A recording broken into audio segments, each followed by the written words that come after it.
ನಮಸ್ಕಾರ. ನನ್ನ ಹೆಸರು ಗೋವಿಂದರಾಜು ಅಂತೇಳಿ. ಚಾಮಯ್ಯ ಸನ್ ಆಫ್ ರಾಮಾಚಾರಿ ಮೂವಿನಲ್ಲಿ ಕೋ ಪ್ರೊಡ್ಯೂಸರಾಗಿ ಕೆಲಸ ಮಾಡ್ತಾಯಿದ್ದೆ. ಈ ಸಿನಿಮಾನ ಎಲ್ಲರೂ ಥಿಯೇಟ್ರಲ್ಲಿ ಬಂದು ನೋಡಿ ಹೇಗಿದೆ ಅಂತ ಹೇಳ್ಬಿಟ್ಟು ನಿಮಗೆ ಗೊತ್ತಾಗುತ್ತೆ. ಒಂದು ಫ್ಯಾಮಿಲಿ ಯಾವ ರೀತಿ ಇರಬೇಕು, ಯಾವ ರೀತಿ ಬೆಳೆಸಬೇಕು ಮಕ್ಕಳನ್ನ ಅಂತ ಹೇಳ್ಬಿಟ್ಟು ನಾವು ತೋರಿಸಿದ್ದೀವಿ. ಇದನ್ನು ಕನ್ನಡ ಜನತೆಗಳು ಎಲ್ಲರೂ ಬಂದು ಥಿಯೇಟ್ರಲ್ಲಿ ಕೂತ್ಕೊಂಡು ನೋಡಿ ನಮ್ಮನ್ನು ಹಾರೈಸಿ ಆಶೀರ್ವದಿಸಬೇಕು ಅಂತ ಹೇಳ್ಬಿಟ್ಟು ಎಲ್ಲರನ್ನು ತಮ್ಮಲ್ಲಿ ಕೇಳ್ಕೊತೀನಿ.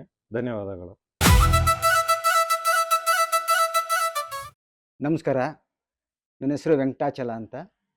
ರಂಗಭೂಮಿ ಮತ್ತು ಕಿರುತೆರೆ ಹಾಗೂ ಚಲನಚಿತ್ರ ನಟ. ಚಾಮಯ್ಯ ಸನ್ ಆಫ್ ರಾಮಾಚಾರಿ ಚಿತ್ರ ನಮ್ಮ ರಾಧಾಕೃಷ್ಣ ಪಲ್ಲಕ್ಕಿಯವರು ನಿರ್ದೇಶನ ಮಾಡಿದ್ದಾರೆ. ಅವರ ಪರಿಚಯ ಭಾಳ ದಿವಸಗಳಿಂದ ಇದ್ದು ನನಗೊಂದು ಪಾತ್ರ ಕೊಟ್ಟಿದ್ದಾರೆ ಕೂಡ. ಆ ಸಿನಿಮಾದಲ್ಲಿ ನಾನು ಒಂದು ಪೊಲೀಸ್ ಪಾತ್ರವನ್ನು ಅಭಿನಯಿಸಿದ್ದೇನೆ. ಭಾಳ ಸೊಗಸಾಗಿ ಬಂದಿದೆ. ಸಿನಿಮಾ ಅಂತೂ ಸಿಕ್ಕಾಪಟ್ಟೆ ಚೆನ್ನಾಗೇ ಬಂದಿದೆ. ಅದು ಫ್ಯಾಮಿಲಿ ಸಬ್ಜೆಕ್ಟನ್ನು ಹೊಂದಿದೆ. ಪ್ರತಿ ದೃಶ್ಯಗಳು ಅಷ್ಟೇ ಭಾಳ ವಂಡರ್ಫುಲ್ಲಾಗಿ ತೆಗೆದಿದ್ದಾರೆ. ಈ ಕತೆ ಸಾಮಾನ್ಯ ಜನರಿಗೂ ಸುಲಭವಾಗಿ ಅರ್ಥವಾಗುತ್ತೆ. ಮಕ್ಕಳನ್ನ ಹೇಗೆ ಬೆಳೆಸಬೇಕು, ಗಂಡು ಮಕ್ಕಳು ಯಾವ ದಾರಿಗೆ ಹೋಗ್ತಾರೆ, ಯಾವ ಸರಿ ದಾರಿಗೆ ತರಬೇಕು ಅನ್ನೋ ಒಂದು ಇದನ್ನು ಈ ಸಿನಿಮಾದಲ್ಲಿ ಭಾಳ ಸೊಗಸಾಗಿ ತೋರಿಸಿದ್ದಾರೆ. ಗುರು ಶಿಷ್ಯರ ಬಾಂಧವ್ಯ ಹೇಗೆ, ಅಪ್ಪ ಮಕ್ಕಳ ಬಾಂಧವ್ಯ ಹೇಗೆ ನಡ್ಕೋಬೇಕು, ವಯಸ್ಸಿನಲ್ಲಿ ಹೇಗೆ ಚಿಕ್ಕವನಿದ್ದಾಗ ಹೇಗಿರಬೇಕು, ದೊಡ್ಡವರಾದಾಗ ಹೇಗೆ ನೋಡ್ಕೋಬೇಕು ಅನ್ನೋದನ್ನು ಇಬ್ಬರನ್ನೂ ಬಾಂಧವ್ಯಗಳ ಬಗ್ಗೆ ಭಾಳ ಸೊಗಸಾಗಿ ಮೂಡಿ ಬಂದಿದೆ. ಚಿತ್ರ ಯಶಸ್ವಿಯಾಗೋದ್ರಲ್ಲಿ ಸಂಶಯನೇ ಇಲ್ಲ. ಇದೇ ತಿಂಗಳು 27ನೇ ತಾರೀಕು ರಾಜ್ಯಾದ್ಯಂತ ಬಿಡುಗಡೆ ಆಗ್ತಾ ಇದೆ. ಸುಮಾರು 25-30 ಥಿಯೇಟ್ರ್ಗಳಲ್ಲಿ ಸಿನಿಮಾ ರಿಲೀಸ್ ಆಗ್ತಾ ಇದೆ. ದಯಮಾಡಿ ಕನ್ನಡಿಗರು ಥಿಯೇಟ್ರಿಗೆ ಬಂದು ಈ ಸಿನಿಮಾ ನೋಡಿ ಹಾರೈಸಬೇಕು ಅಂತ ಕೇಳ್ಕೊತೀನಿ. ದಯಮಾಡಿ ಈ ಚಿತ್ರನ ಬನ್ನಿ 100 ದಿನ ಓಡೋ ಹಾಗೆ ತಮ್ಮ ಅಭಿಮತವನ್ನು ಈ ಸಿನಿಮಾಗೆ ತೋರಿಸ್ಬೇಕು ಅಂತ ಈ ಮೂಲಕ ನಾವು ಕೇಳ್ಕೊಳ್ತಾ ಇದ್ದೀನಿ. ನಮಸ್ಕಾರ. ನಮಸ್ತೆ, ನನ್ನ ಹೆಸರು ಸೂರ್ಯತೇಜ, ಚಲನಚಿತ್ರ ನಟ. ಚಾಮಯ್ಯ ಸನ್ ಆಫ್ ರಾಮಾಚಾರಿ ಸಿನಿಮಾದಲ್ಲಿ ಡಕ್ಲು ಅಂತ ಒಂದು ಸಣ್ಣ ಪಾತ್ರ ಮಾಡಿದ್ದೀನಿ. ಮೊದಲಿಗೆ ಎಲ್ಲರಿಗೂ ಇರೋ ಹಾಗೇನೆ ನನಗೊಂದು ಡೌಟ್ ಇತ್ತು, ಹೇಗಪ್ಪ ಚಾಮಯ್ಯ ಸನ್ ಆಫ್ ರಾಮಾಚಾರಿ, ಯಾಕಂದರೆ ರಾಮಾಚಾರಿ ಪಾತ್ರನ ನಾವೆಲ್ಲರೂ ನೋಡ್ದಂಥದ್ದೇ ಒಂದು ಆ್ಯಂಗ್ರಿ ಯಂಗ್ ಮ್ಯಾನು ಮತ್ತು ಆ ಥರ ಒಂದು ಪಾತ್ರ. ಮತ್ತು ಅದರಲ್ಲಿ ದಾದಾ ಅವರ ಪರ್ಫಾರ್ಮೆನ್ಸ್ ಅಂತೂ ಹೈಲಿ ಪೀಕು. ಮತ್ತು ಚಾಮಯ್ಯ ಹೇಗೆ ಸನ್ ಆಫ್ ರಾಮಾಚಾರಿ ಆಗ್ತಾರೆ ಅನ್ನೋದು ನಮಗೆ ತುಂಬ ಡೌಟ್ ಇತ್ತು. ಗುರುಗಳನ್ನ ಆ ವಿಚಾರವಾಗಿ 1-2 ಸಾರಿ ಕೇಳ್ಕೊಂಡಾಗ ಅವರು ಪಾತ್ರದ ಬಗ್ಗೆ ಏನಂದರೆ ಗುರುಗಳು ನನಗೆ ಒಂದು ಹಿಂಟನ್ನು ಕೊಟ್ಟಿದ್ರು. ಅಂದರೆ ನಿನ್ನ ಪಾತ್ರ ಒಂದು ರೆಪ್ಲಿಕಾ ಅನ್ನೋದಕ್ಕಿಂತ ಈಗ 72ನಲ್ಲಿ ನಾಗರಾವು ಏನು ಬಂತು, ಅದರಲ್ಲಿ ಇರ್ತಕ್ಕಂಥ ಕ್ಯಾರೆಕ್ಟರ್ಗಳು ಕೂಡ ಇಲ್ಲಿ ಕ್ಯಾರಿ ಆಗ್ತವೆ. ಆ ವಿಚಾರದಲ್ಲಿ ವಿಷ್ಣು ಸರ್ ಅವರ ಜೊತೆಗೆ ಟ್ರಾವೆಲ್ ಆದಂಥ ಒಂದು ಪಾತ್ರ ನಮ್ಮ ಶಿವರಾಮಣ್ಣವ್ರ ಪಾತ್ರ. ಅವ್ರ ಮಗನ ಪಾತ್ರದ ಥರ ನನ್ನ ಪಾತ್ರ ಶೋಕೇಸ್ ಆಗುತ್ತೆ. ಇದು ಡಕ್ಲು ಅನ್ನೋ ಒಂದು ಪಾತ್ರ ತುಂಬ ಚೆನ್ನಾಗಿ ಮೂಡಿ ಬಂದಿದೆ. ಆಮೇಲೆ ಈ ಪಾತ್ರ ಏನಿದೆ ಕಂಪ್ಲೀಟು ಒಂದು ಸಸ್ಪೆನ್ಸನ್ನು ತಗೊಂಡೋಗುತ್ತೆ. ಅಂದರೆ ಚಾಮಯ್ಯನ ಜೊತೆಗೇನೆ ಕ್ಯಾರಿ ಆಗುವಂಥ ಒಂದು ಪಾತ್ರ.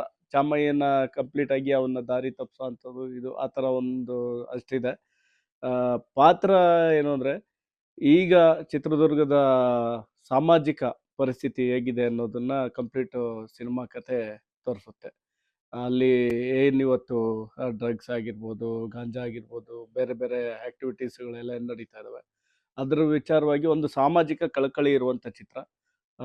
ಸಮಾಜದ ಒಂದು ಉನ್ನತಿಗಾಗಿ ಇದನ್ನು ನೋಡಿದ್ರೆ ಜನ ಅಟ್ಲೀಸ್ಟ್ ಬದಲಾಗ್ತಾರೆ ಅನ್ನೋ ಒಂದು ಮಿನಿಮಮ್ ಕಾಮನ್ ಸೆನ್ಸನ್ನು ರೂಢಿಸ್ಕೋತಾರೆ ಅನ್ನೋ ಒಂದು ಮನಸ್ಥಿತಿಯಿಂದ ಇದೆ ಕತೆ.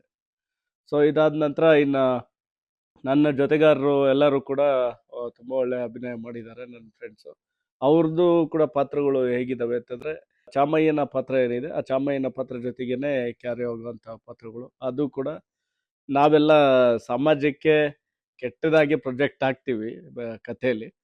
ಬಟ್ ಆ ಕೆಟ್ಟದಾಗಿ ಏನಾಗ್ತಾಯಿದೆ, ಈ ಪ್ರೆಸೆಂಟ್ ಏನು ನಡೀತಾ ಇದೆ ಅದನ್ನೇ ಗುರುಗಳು ತೋರಿಸಿದ್ದಾರೆ. ಸೊ ಮೊದಲಿಗೆ ನನ್ನ ತಂದೆ ಪಾತ್ರ ಬಂದು ವೆಂಕಟಾಚಲ ಸರು, ನಾನು ತಂದೆ ಮಗನಾಗಿ ಮಾಡಿದ್ದೀವಿ. ನನ್ನ ತಂದೆ ಬಂದು ಪೊಲೀಸ್ ಕಾನ್ಸ್ಟೇಬಲ್ ಆಗಿರ್ತಾರೆ. ಬಟ್ ನಾನು ಅದನ್ನ ಹೇಳ್ಕೊಳ್ಳೋಕ್ಕೆ ಹಿಂಜರಿಕೆಯಿಂದ ಏನು ಮಾಡಿರ್ತೀನಿ, ಎಲ್ಲ ಕಡೆ ನಾನು ಬ್ಯಾಂಕ್ ಮ್ಯಾನೇಜರ್ ನಮ್ಮ ತಂದೆ ಅಂತ ಹೇಳ್ಕೊಬಂದಿರ್ತೀನಿ. ಸೊ ಆಗ ಒಂದ್ಸರಿ ಎನ್ಕ್ವೈರಿ ಅಂತ ಇರುತ್ತೆ. ಆ ಎನ್ಕ್ವೈರಿ ಇದ್ದಾಗ ಪಲ್ಲಕ್ಕಿ ಸರ್ ಎನ್ಕ್ವೈರಿ ಮಾಡ್ತಾರೆ. ಅಲ್ಲಿ ರಿವೀಲ್ ಆಗುತ್ತೆ ನನ್ನ ತಂದೆ ಏನು ಅನ್ನೋದು. ಅಂದರೆ ಈಗಿನ ಸಮಾಜದಲ್ಲಿ ಎಲ್ಲರಿಗೂ ಏನಾಗ್ಬಿಟ್ಟಿದೆ, ತನ್ನ ತಂದೆ ಏನೋ ಒಂದು ದೊಡ್ಡ ಹುದ್ದೆಯಲ್ಲಿದ್ದಾರೆ, ಆ ಥರ ಇದ್ದಾರೆ, ಈ ಥರ ಇದ್ದಾರೆ ಅಂತ ಹೇಳ್ಕೊಳ್ಳೋದನ್ನೇ ಒಂದು ದೊಡ್ಡಸ್ತಿಕೆ ಆಗ್ಬಿಟ್ಟಿದೆ. ಅದನ್ನ ನಾವು ಅದನ್ನೆಲ್ಲ ನಾವು ಏನಿದೆ ಆಸ್ ಇಟ್ ಈಸ್ ಅದನ್ನ ಕ್ಯಾರಿ ಮಾಡಬೇಕು, ಅದನ್ನ ಹೇಳ್ಕೋಬೇಕು, ಅದೇನು ಅವಮಾನಕರವಲ್ಲ ಅಂತ ಅನ್ನೋದನ್ನ ಈ ಸಿನಿಮಾದಲ್ಲಿ ನನ್ನ ಪಾತ್ರದ ಒಂದು ಡೈಲಾಗ್ ಮುಖಾಂತರ ಗುರುಗಳು ತೋರಿಸ್ಕೊಟ್ಟಿದ್ದಾರೆ. ಮೇಯ್ನ್ ಆಗಿ ನನಗೆ ಏನು ಅಂದರೆ, ನಾನು ದಾದಾ ಅವರ ಹುಟ್ಟಿದ ದಿನ ಮತ್ತು ನಂದು ಹುಟ್ಟಿದ ದಿನ ಒಂದೇ ಆಗಿರೋದ್ರಿಂದ ನನಗೆ ದಾದಾ ಅಂದರೆ ತುಂಬಾ ಅಭಿಮಾನ. ಆವತ್ತಿಂದ ನಾನು ಅವರ ಅಭಿಮಾನಿನೇ. ಅವರ ಹಲವಾರು ಸಿನಿಮಾಗಳನ್ನು ನೋಡ್ಕೊಂಡಿದ್ದೀನಿ, ಅವರನ್ನು ತುಂಬ ಫಾಲೋ ಮಾಡಿದ್ದೀನಿ ನಾನು. ಈ ಈ ಸಿನಿಮಾದಲ್ಲಿ 100% ಒಂದು ಜಸ್ಟಿಫೈ ಆಗುತ್ತೆ. ಆ, ಈ ಆ ಚಾಮಯ್ಯನಿಗೂ ಮತ್ತು ಈ ಚಾಮಯ್ಯನಿಗೂ ಏನು ವ್ಯತ್ಯಾಸ ಅನ್ನೋದು ಈ ಸಿನಿಮಾದಿಂದ ಗೊತ್ತಾಗುತ್ತೆ. ಈ ತಿಂಗಳು 27ನೇ ತಾರೀಕು ರಾಜ್ಯಾದ್ಯಂತ ಸಿನಿಮಾ ಬಿಡುಗಡೆ ಆಗ್ತಾ ಇದೆ. ನೀವೆಲ್ಲರೂ ಬನ್ನಿ, ಹರಿಸಿ. ಹೀಗೆ ನಮ್ಮ ಮುಂದಿನ ಚಿತ್ರಗಳಿಗೂ ಕೂಡ ನಮಗೆ ಬೆಂಬಲಿಸಿ. Thank you.